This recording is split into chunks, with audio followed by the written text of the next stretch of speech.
first guest is here. Yes, Dr. Kason, you are an expert in the field of near-death experiences and have been for a very long time.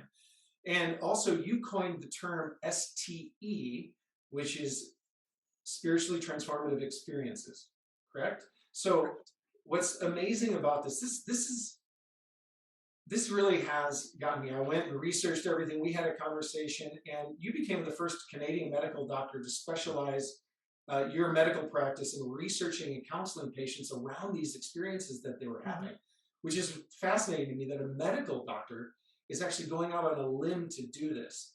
You're also the president and co-founder of Spiritual Awakenings International and group leader and co-founder of Toronto Awakening Share Group. You have got 5 books published. I mean, that's no small feat. That's pretty amazing. And your most recent is Touched by the Light, Exploring Spirituality, Spiritually Transformative Experiences. And we're going to talk about that. I'm going to have you give a better interview or introduction than I do, because I only know so much about you. But I do know one thing. The world works in a very interesting way, because when we spoke, you were like, I love, Adam, where are you at? And I said, well, I'm in San Diego. And you said, well, I love going down there to Encinitas all the time as a snowbird. And I'm like, I live in Encinitas. So we walk the same streets when you come down here. So it's just so funny how the universe works and what a small world it is. So welcome. And I'm going to put you on the spotlight and ask you to tell us a little bit more about yourself. And I think you've got a little presentation for us, correct? Hello, everybody. I'm Dr. Yvonne Kason, and I'm zooming in from Toronto, Canada. And while they're figuring out the tech support, I'd love to find out where you guys are all zooming in from. So why don't you write into the chat, where are you zooming in from? So, I mean, are you across the USA? Are you in other countries? I just love to know where everybody's from. Oh, the UK, Scotland, awesome. All over the US, Mexico, Florida, Chicago, Amsterdam. Oh my goodness. Another one from Toronto, Ottawa, Toronto, San Diego. Hi, everybody. Another one from the UK. Wow, you've got people from all over. Oregon, UK, Portugal. Hey, hooray, everybody. So let me see if am I able to screen share yet? Yay, I can. So I will now start screen sharing. Thank you, everybody, for Ireland. Thank you for telling me where you're from. I love that. This is really an international crew. So I'm trying to get this to switch into, there we go. So I'm Dr. Yvonne Kason. I'm the president of Spiritual Awakenings International, and there's my website. And what I'm going to be talking to you about today, briefly, because we only have so much time, is a bit about my inner and my outer journey, how I ended up coining this phrase, spiritually transformative experiences, and what it really is. And everything I'm talking about today is in my book that Adam mentioned, Touched by the Light. And that's available on ebook if you like to do it that way, or a paper book. Anyway, it came out in 2019. So you might be wondering why and how I got into this. Let me start with, I like to start with my conclusion and ending with my conclusion, and then filling in the middle in between how I got there. So I'm going to tell you what the conclusion is going to be by the end of my presentation, which is that we're really not just physical bodies. We are immortal souls, and we live on after our physical body dies. And that STEs, are spiritually transformative experiences that I'm going to be describing to you, are real. They are not hallucinations. They're not figments of people's imagination, and they are not signs of mental illness, as is incorrectly labeled sometimes. And it seems that the range of human consciousness is expanding, so that more and more people in what is normal for them are having spiritually transformative experiences. And I wonder if this actually might be evolution, that, rather than our next step in evolution being that we're going to grow a tail or another limb or something like that, but that our range of consciousness is expanding as part of human evolution. So anyway, that's my conclusion. So how did I get there? How did I, as a medical doctor and as a human being, get interested in spiritually transformative experiences? Well, it happened because of my inner journey. So the first half of my talk is going to be about my inner journey, and then the last half of my talk is going to be about my outer journey. So my inner journey, at least what I was conscious about, actually started when I was in medical school in 1976. I now realize, but I didn't realize it till a few years ago, that actually my journey had started earlier. I had two near-death experiences when I was a child, one at the age of 5 and one at the age of 11. But I didn't realize till quite recently those were near-death experiences, because children don't have a yardstick to measure these experiences again. Anyway, what happened when I was in medical school in 1976, I was in my last year of medical school, and I took a meditation course that was advertised to help you do better on your exams. And of course, I had lots of exams and stuff. So I took this course. I loved meditating. So I started meditating regularly, an hour in the morning, an hour in the evening. And all of a sudden, after about 3 months of meditating, one evening in December, when I was meditating, I heard this loud inner roaring noise, like like the roar of a waterfalls. And I felt this really powerful physical sensation of a rush of energy going up my body and spine, and then out through the top of my head. And it seemed like me or my consciousness or whatever popped out of my body. And suddenly I was above my body, maybe 20 or 30 feet above. And not only that, I seemed to expand. I was no longer the size of, like a person's body. I now expanded, and it seemed that I filled this vast space. And also, it's like I transmuted into a force field of love. I felt this really, really beautiful feeling of love. And, being young and not knowing much about any of this stuff, I thought, wow, this is what happens to all the experienced meditators every time they meditate. And no wonder people like to meditate. This is so awesome. And I was actually embarrassed to even talk about it at first, because I was embarrassed. It took me 3 months to figure out how to get my meditation technique correct. That's how I understood it. But anyway, what I now realize, it was a Kundalini awakening. But I was busy in medical school, so I just put it off to the side and didn't focus on it. But then something happened a few years later, and I was now a graduate. I was a doctor already. I was a medical resident.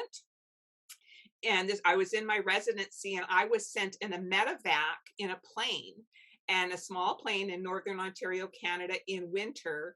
And the plane crashed, and I was almost killed in the plane crash. And I had a profound experience, which I now realize was a near-death experience. But it took me many, many years to figure out what on earth this was that happened to me. And, I'm going to tell all of my stories that I'm sharing today briefly, just because we have time limitations. If you want more details, you can find them in my book, Touched by the Light. Also, I have other videos out there on the Spiritual Awakenings International website where I talk in more detail. But I'm giving you the Reader's Digest condensed version today for the time that we have available.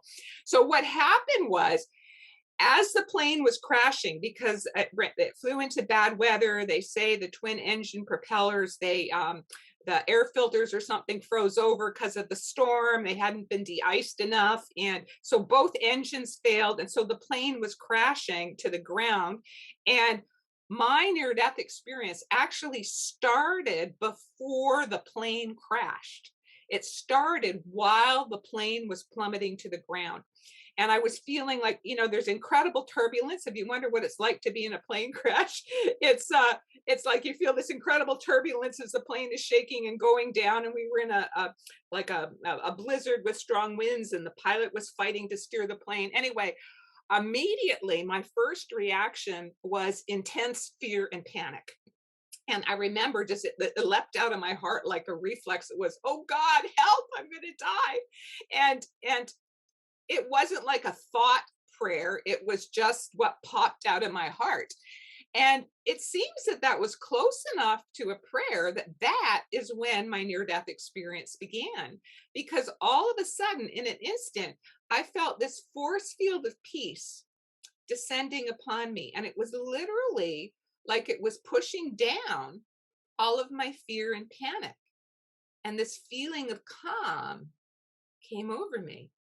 And then I heard a voice in my mind say, and before this, I'd never heard voices in my mind. I heard a voice in my mind say, "Be still and know that I am God. I am with you now and always." And with those words, there was such a profound feeling of peace and safety that overcame me. I could, turn to the nurse and the patient who were both frightened, and I was comforting them. The pilot very miraculously managed to guide the crash landing of the plane so that we did like a guided belly landing on the surface of a semi-frozen lake, and he avoided crashing into all the trees, and we would have been okay except for the weight of the plane was too heavy for the ice, and as soon as the plane came to a stop, it broke through the ice and sank into deep water. I had to get out of the plane really, really quickly, and I had to swim a long distance through open water with a fast current to get to the closest shore. I was wearing heavy winter clothes, heavy winter boots. They were dragging me into the water like dead weights. I kept going under the water, my lungs filling with water. I would struggle to try and get my mouth above water again. It's a very difficult swim. And part way to swimming to shore is when my near-death experience deepened. And what happened was all of a sudden I heard that whooshing, roaring noise again, like I had with my Kundalini Awakening. I heard whoosh, and suddenly I found my consciousness like 20 or 30 feet above my body. Now, it's interesting because it's not as simple as you might think, because it actually was like my consciousness was in two places at the same time. That most of my consciousness had risen now above my body. I compare it to like a split screen TV or like Zoom, right? Where you have the big image that's in the middle and then a tiny image in the corner. In the tiny image, a little tiny part of my consciousness was still in my body that was desperately trying to swim to shore. Anyway, so this two places at once, mainly out of body experience. And then suddenly my consciousness went higher and I went into the space that was filled with light and that was filled with this incredible feeling of profound unconditional love. And it just felt like I was home. It was perfect love. And although I saw the visual image of the face briefly, and then it faded into the sort of cloud-like periphery of the light. But I just intuitively knew things without anything being spoken. I just somehow knew to the core of my being, while I was in this realm of love and light, that this love that I was feeling, this incredible unconditional love, was the love of the higher power. And that I also knew, I could feel, I just knew the vast intelligence of the higher power, or what I had been raised to call God. And what I was experiencing God to be was not anything like what I had been taught God to be. It was not an old man sitting on a throne with a long white beard, judging us. Have you been good? Have you been bad? No, I was experiencing the higher power like it was this infinite force field of love that is interpenetrating all the universe, past, present, and future, knows all. And I also knew somehow that what I think of as me would live on, whether my body below lived or died. I just knew that for sure. Anyway, this experience in the light, I remained in the light until I was rescued. There was a very dramatic helicopter rescue. Two heroes by helicopter managed to find myself and the pilot and the nurse, and the patient unfortunately died in the crash, but took us to the closest hospital. And I was a near drowning victim, and I was hypothermic, severe hypothermia, which means I was almost frozen to death when I arrived at the hospital. And they resuscitated me by rewarming my body and putting me in the hot whirlpool bath of the physiotherapy department. And it's there that I suddenly felt my consciousness re-enter my body. And what that experience was like, it was like, whoosh, It's sort of like how they depict a genie being sucked into a bottle on TV and in movies. It was, I had been in this expanded space up above, and then whoosh, suddenly I was sucked down. It seemed through the top of my head into the smaller confines of my physical body. And then I knew that I was going to live. And this experience, I mean, I didn't have a name for it then, but I know it was a near death experience. It had profound impact on me, a profound, powerful, what we now call after effects. My spiritual focus increased dramatically. It's like I had a spiritual hunger afterwards. I wanted to read spiritual books. I wanted to read the Bible. I wanted to read from other spiritual traditions. I wanted to pray. I wanted to meditate. It was like a hunger that needed to be fed.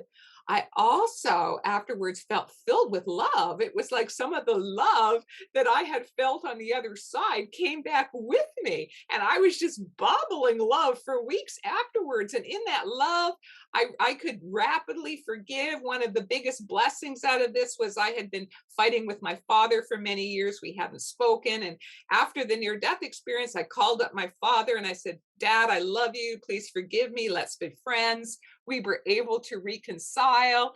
It was like the ego issues were not important anymore. All that really mattered was the love that was between us. It was profound. I lost my fear of death. I was absolutely certain that everyone lives on after death, including me. And then even more interesting, a few weeks after this experience that I had no label for many years, I had my first psychic awakening. And I was driving to visit a friend one night and I stopped at an intersection. And all of a sudden, in my mind's eye, I got a clear visual image of my friend's brain covered in pus. And to me, as a medical doctor, I knew the symbology was perfectly clear. I knew it represented meningitis. And somehow I knew it was my friend's brain. And guess what? Later on that same day, my friend was diagnosed at the local emergency department with meningitis and fortunately successfully treated. So I started then having more psychic experiences, clairaudience, clairvoyance, clairsentience, past life recall came later. And then I noticed an increase in my Kundalini symptoms. So I struggled for years to try and find the names for the experiences. I'm using the names now because after all my inner and outer searching, I know what they were. It was a near-death experience and a Kundalini awakening. But for years, I did not have names for these experiences. I didn't even know what to call them. And when I talked to my medical colleagues, because as a young doctor, I knew a lot of medical doctors. So I talked to my medical doctor colleagues.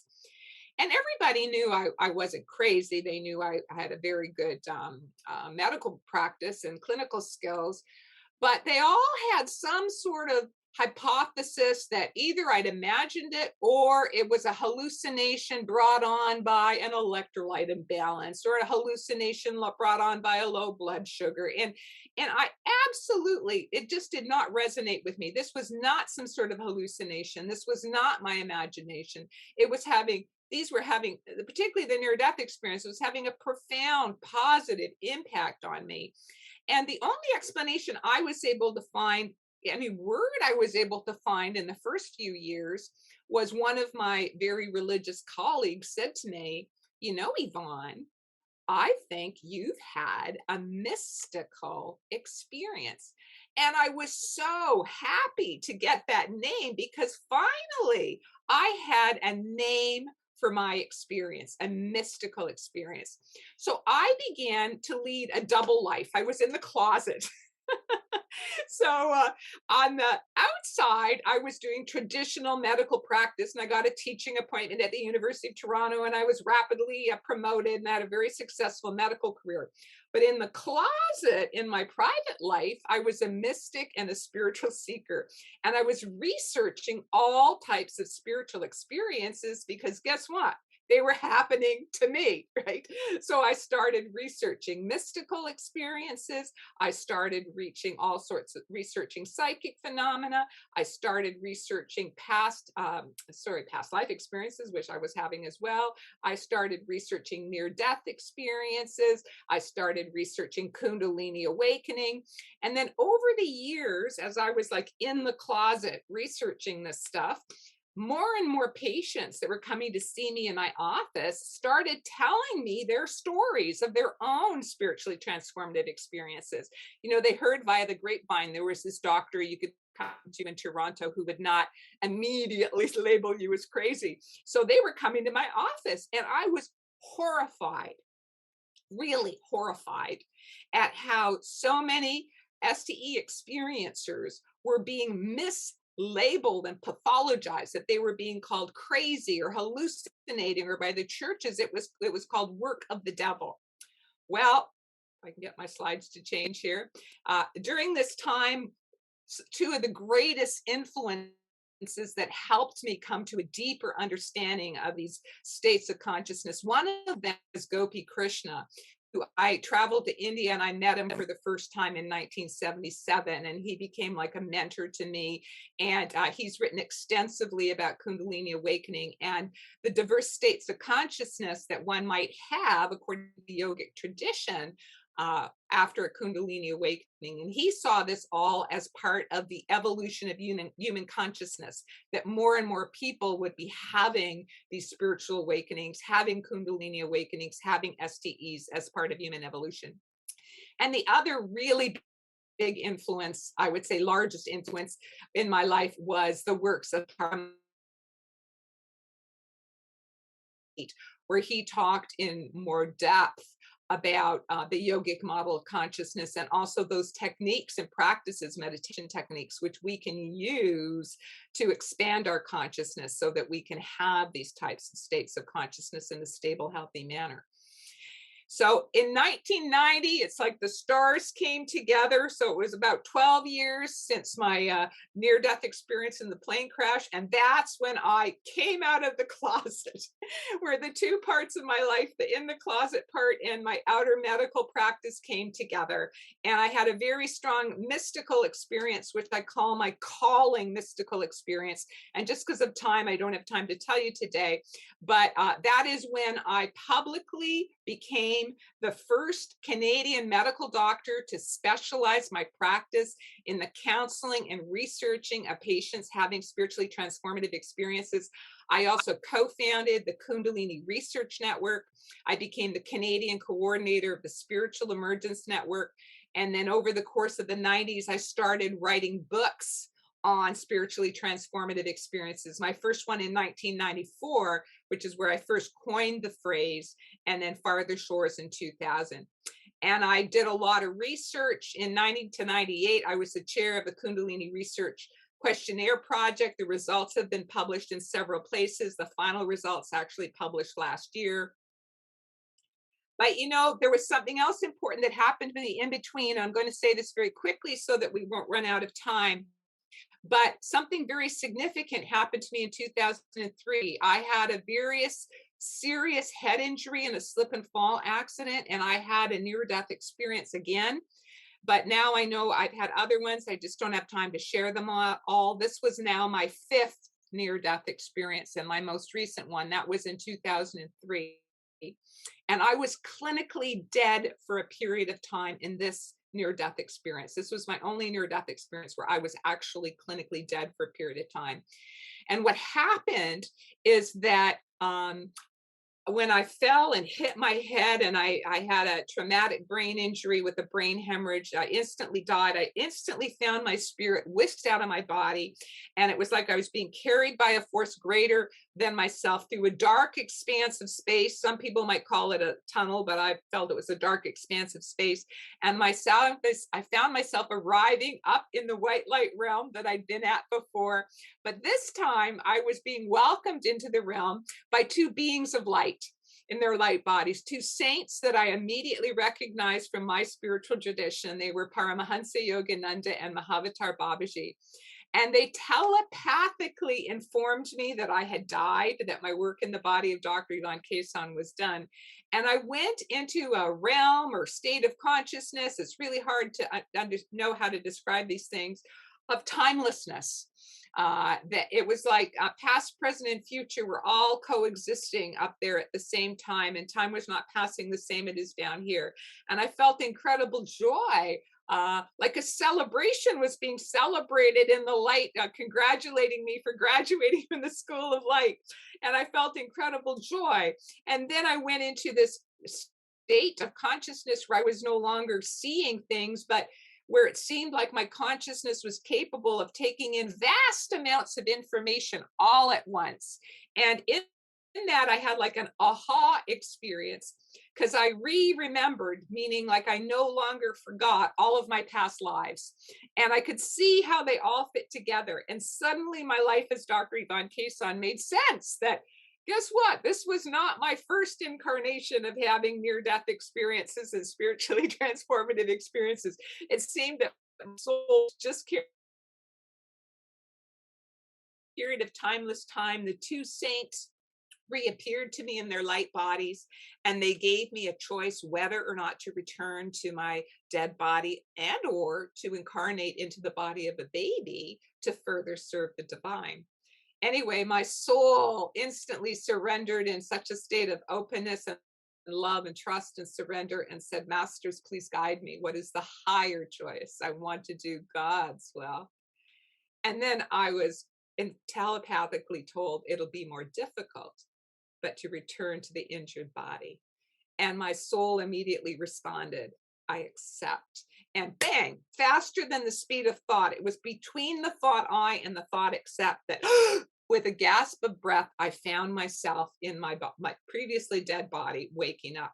Now, I was disabled after this traumatic brain injury for more than 12 years, even though I went for intensive neuro rehab all those years. I just finally had to accept that for whatever reason, how I was going to serve now is through my prayers and meditation, that I could not do anything out in the world anymore. But it seems Spirit had other plans for me because on February 24th, 2016, when I was meditating at the Self-Realization Fellowship Retreat in Encinitas, California, just down the street from where Adam is, I had a spontaneous brain healing STE. While I was meditating, I inwardly perceived like a fountain of light erupting in the center of my brain. And it was literally like the lights came on in the center of my brain that had been in darkness for 12 years.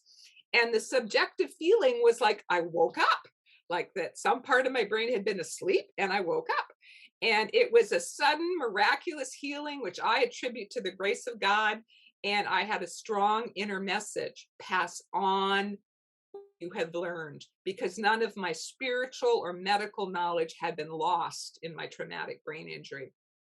So now I'm going to switch over to the outer journey, what I have learned, and I'm going to be passing on what I have learned to you from all my years of inner and outer research. So first off, I coined this spiritually transformative experiences in 1994 as an umbrella term for all this range of experiences that can cause a spiritual awakening, and they all have similar after effects: physical, psychological, psychic, and spiritual.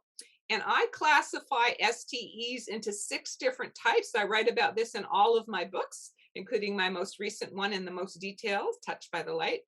And I use the yogic model I found is the best model to sort of categorize them, sort of superimposed with Western terminology that we've come up with.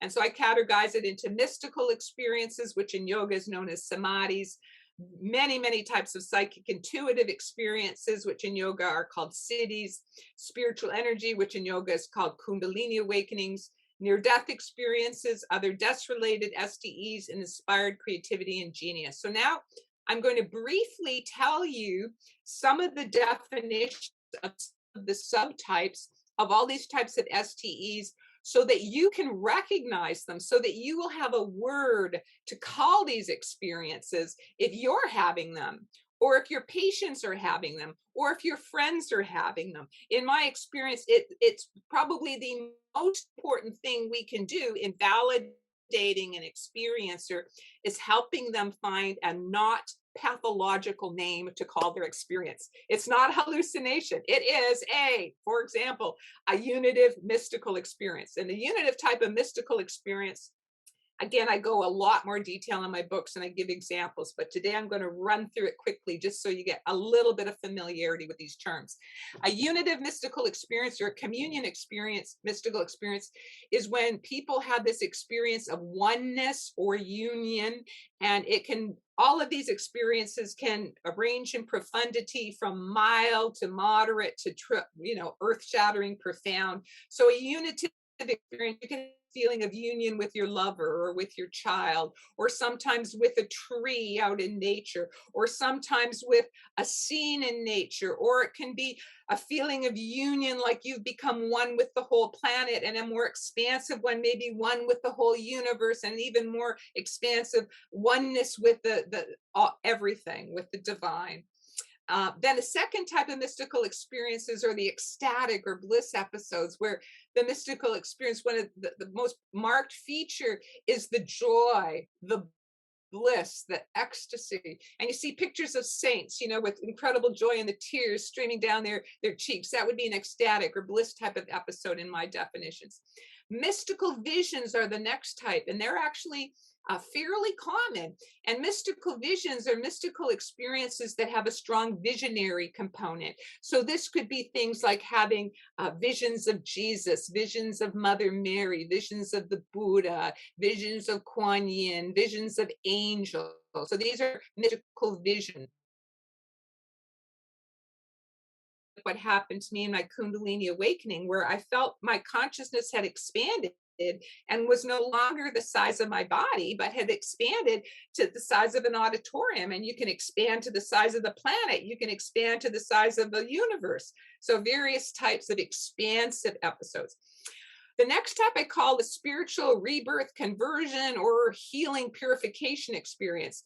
And this is like a combination of hitting bottom, breaking through, and then coming out the other side. So sometimes it can actually be painful in this transitory experience, but then there's this rebirth on the other side. And a classical story from the road to Damascus, I guess it was Saul, and he became Paul afterwards. He was converted to Christianity. Anyway, but this is still happening to people today. Hitting bottom in alcoholism, this sometimes happens. Revelations or illumination. Bill Wilson, the founder of AA, I think he had one of these types of experiences. Anyway, revelations or illumination, these are mystical experiences where new knowledge is one of the profound features, where it's not communicated linearly. Usually it's like vast amount of information all at once, given the whole profound understanding all at once. And then dissolution mystical experiences, these are very difficult to describe, but these are mystical experiences where the sense of self seems to dissolve in the your spiritual energy awakening. And this is described in many different spiritual traditions, or maybe all of them, and with different terms. And in yoga, it's called the Kundalini Awakening. In Christianity and Judaism, it's sometimes referred to Holy Spirit, Holy Wind, and Buddhism, Dumo fire. And there are specific symptoms that tend to happen, or features that happen with a spiritual energy Kundalini awakening, that a person actually feels energetic sensations, a physical sensation of energy movement. It can be up the spine, it can be up the body, both most typically. And it's often associated with inner sounds, such as a roaring sound, like I heard. Some people describe it more like a rushing sound, like the rushing of wind or the rushing of wings, or a ringing sound. Some people say it sounds like the Om sound. So maybe there would be inner sounds, the energy, and it may be associated with light perception. Some people feel like an inner light flowing up their body, a liquid light. Other people perceive themselves as radiating with light. They might find light around them. And sometimes it's also accompanied by sexual sensations, just so that you're aware of that. And a spiritual energy Kundalini awakening, classically, if it's a full awakening to the crown chakra, because you can also have partial awakenings that only go to a lower chakra.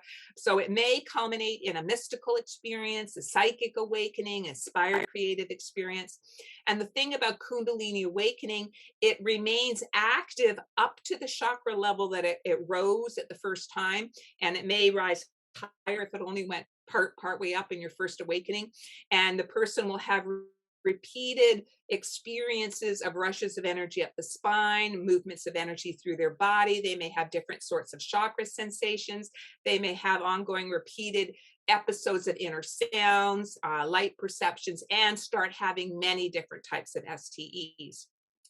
And the Kundalini Awakening, it starts a long-term process of spiritual transformation of consciousness, basically the rest of your life, which is associated with psychological and ego cleansing. I write about this in great detail in my books. And it seems to be expanding the range of consciousness of the individual with the awakening at the time as this cleansing's happening, with the long-term goal of making you a clearer and clearer vessel of the divine in a state of first intermittent and then ongoing unit of consciousness, cosmic consciousness, nirvana, or God consciousness. Now, the other type of STEs that many of you probably are all having, all heard about, are psychic or intuitive experiences. And there's so many types of these, but I think it's important for us to have accurate names, so at least we can label them.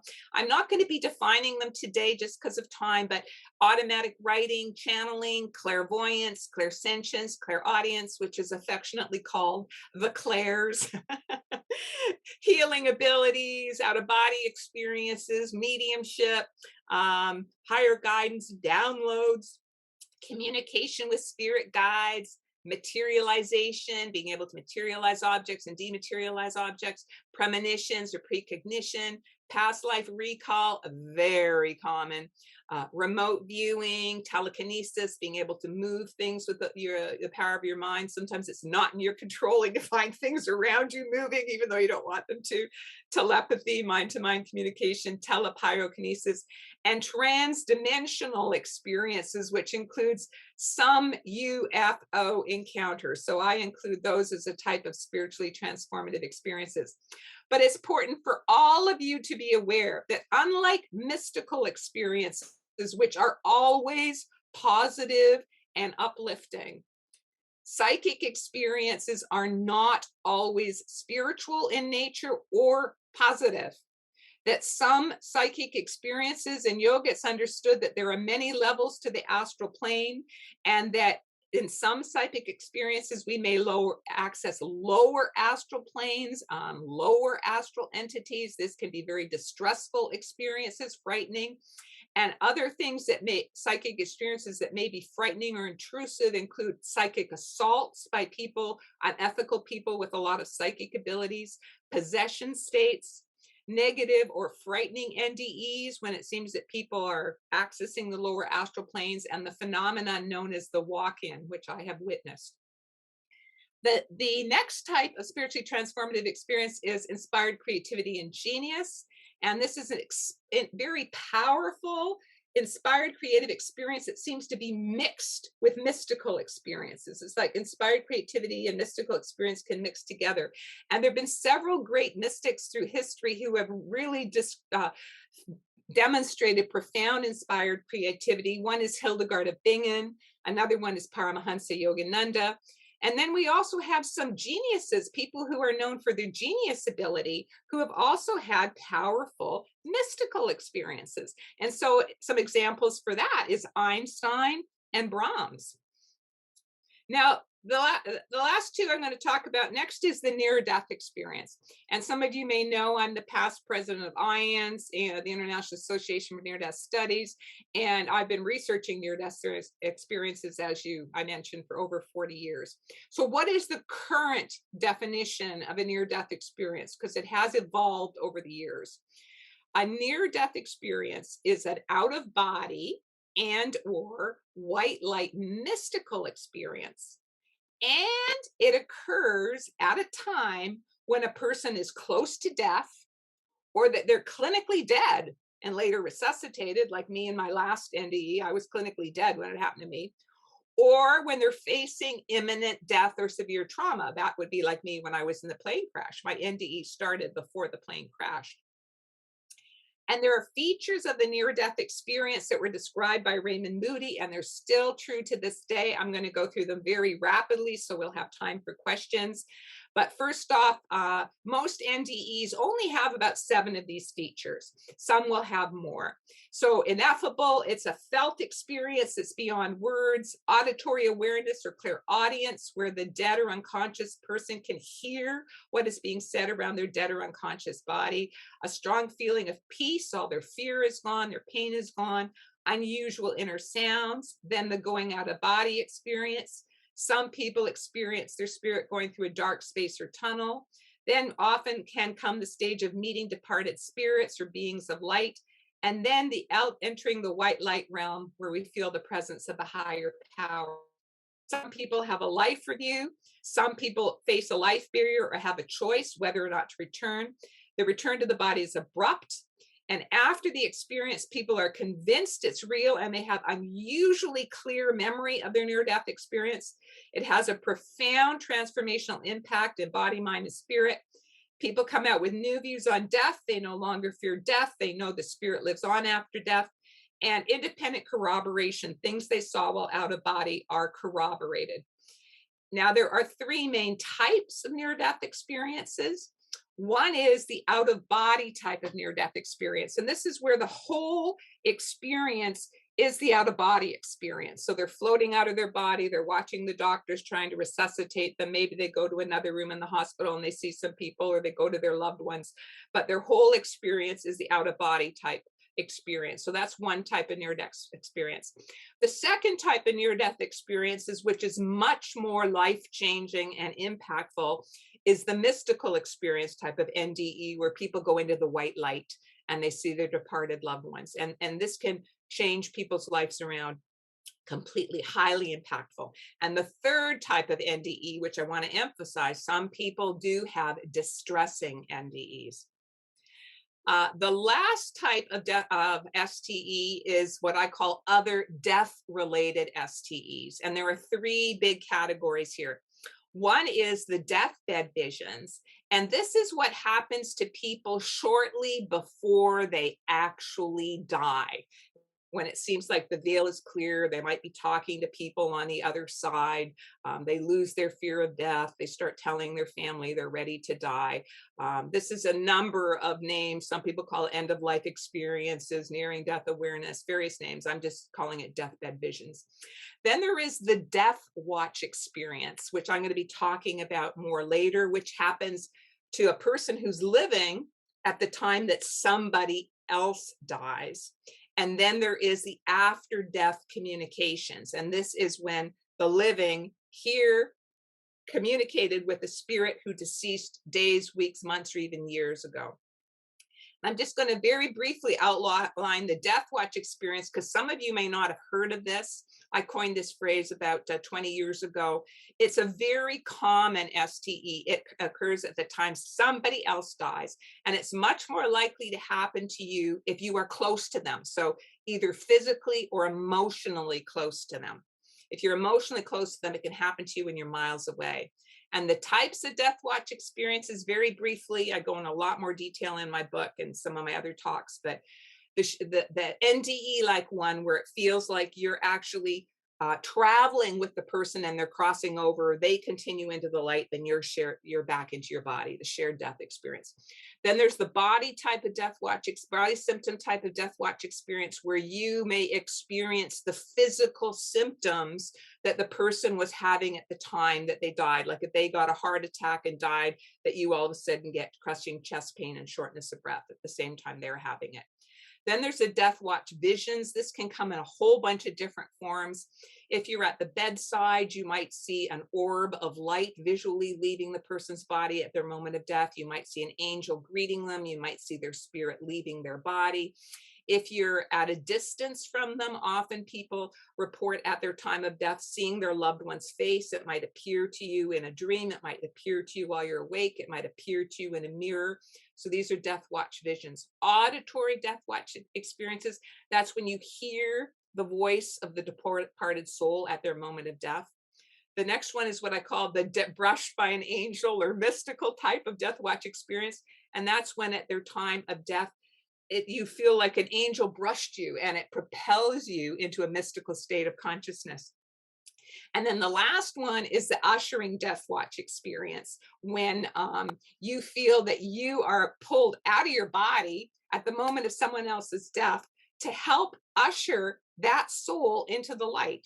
And this can happen if you know the person. It can also happen if you don't know the person. Now, I realize I'm almost out of time, so I'm just going to skip a minute. But I'm going to say, after the awakening, many people become multiple STE experiencers. So no matter what type of STE you had as your first one, many people start getting other types of STEs once they have their first one. And then it's not just they have one episode, it becomes repeated or ongoing STEs. There's a lot of physical after effects, which we just don't have time to share today. I apologize. Psychological after effects, spiritual after effects, that no matter what type of STE, this is very common. And there can also be challenging after effects. I'm going to touch on this before I end, that starting to have STEs can create difficulties in relationships, because the person having these experiences is not the same as they were before. They have very different perspectives on many issues. So unfortunately, there's a very high divorce rate, for example, around NDE experiencers. That's been quite well documented. People may have confusion or anxiety, particularly if they have no paradigm or word to describe what it is that they've experienced. They may fear people are going to label them a crazy. They may themselves fear that they are crazy, that this is a sign of mental illness that they're having this experience. And if they're not aware about some of the physical after effects, I didn't have a chance to share them, but there are many common physical after effects. For example, electromagnetic sensitivity, when your body starts setting off alarms, when you pop light bulbs, when you make the computer fritz out, that this is a physical after effect that's known for STE experiencers. But if you don't know about these, you really wonder what is going on. People may feel despair or even depression, that they don't feel the joy, bliss anymore. And the spontaneous surfacing of unresolved psychological issues that happens may be traumatizing. So how I want to end now was, can we best support STE experiencers? And I think listen. People come to you, whether it be a friend, whether it be a patient. Listen to their story, validate that this is a real experience, it's not a hallucination, educate them, help them to find some non-pathological names.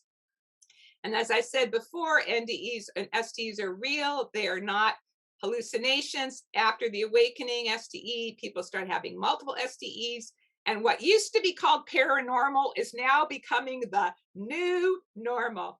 And that the key, thank you. And the key is meditation and love. Love to open our heart and meditate to expand our consciousness. So I'm going to end there. That is my book. If you'd like to learn more, this is my website. And I'll stop sharing and answer any questions if we still have a few minutes for questions. All right. I'm going to try to reclaim the host. I just had it on my screen and it went away. Hold on one second. All right. Thank you so much. That was amazing. I really do appreciate that. That was really good. So many questions come up, and there's so much time, and I'd love to have you back on another interview at some time where we could share a little bit more and dive into a couple of those aspects. But I was watching the chat go on, and many of you out there are telling me that you're not seeing the full chat. But I want you all to know that we're seeing it. I know Case is sending out a couple things, but we see everything that you bring in and some of the questions. And so there's a lot of questions that are coming through. People are saying, yes, thank you. I like that segment. But I want just really, your takeaway was so important. It's about love. It's about expanding awareness. And this is just such an important, pivotal time. I learned a lot there. I've had a lot of those experiences, and a lot of the people, when we interact with them is during the healing work we do, they have those on the table. And for me, it's just an eye-opening to go, wait, there's this, and that was categorized, and that actually happened. Because I think a lot of people have it in their head, but they don't really galvanize it or speak about it when it happens, to let them go, oh, wait, that was actually real. And that did happen to me, because they just kind of brush it off like, no, no, no, no, I'm crazy. No, you're not. I mean, I may be a little crazy, but some people, it's like, hey, just embrace it and recognize that other people are having these experiences. And that's what this is all about today, is letting other people know that this is happening out there. And you, so appreciative for you to share that. And you really set the tone for the rest of the day, because now everyone has a great outline as to what we're going to explore, and we can ask different questions based on that. So thank you so much. I really, really appreciate your presenting to us. And I wish I had time for questions, which I'm sure I'll email you quite a few, and we'll do this again. But we've got our next speaker waiting for us, and I want to keep going. Thank you so much. And Case did post down on the below. He did post your website and where. Good, because that's what I wanted to tell people. If you want to try and reach me, it's through my website, www.spiritualawakeningsinternational.org. And we've got events and things and lots of information on these experiences. And also you can contact me through there. You can email me. Perfect. Thank you so much. Blessings to you. Have a great day. And thanks for having me, and have a wonderful conference. Thank you, awesome. Yvonne. Thank you. Bye-bye. Bye.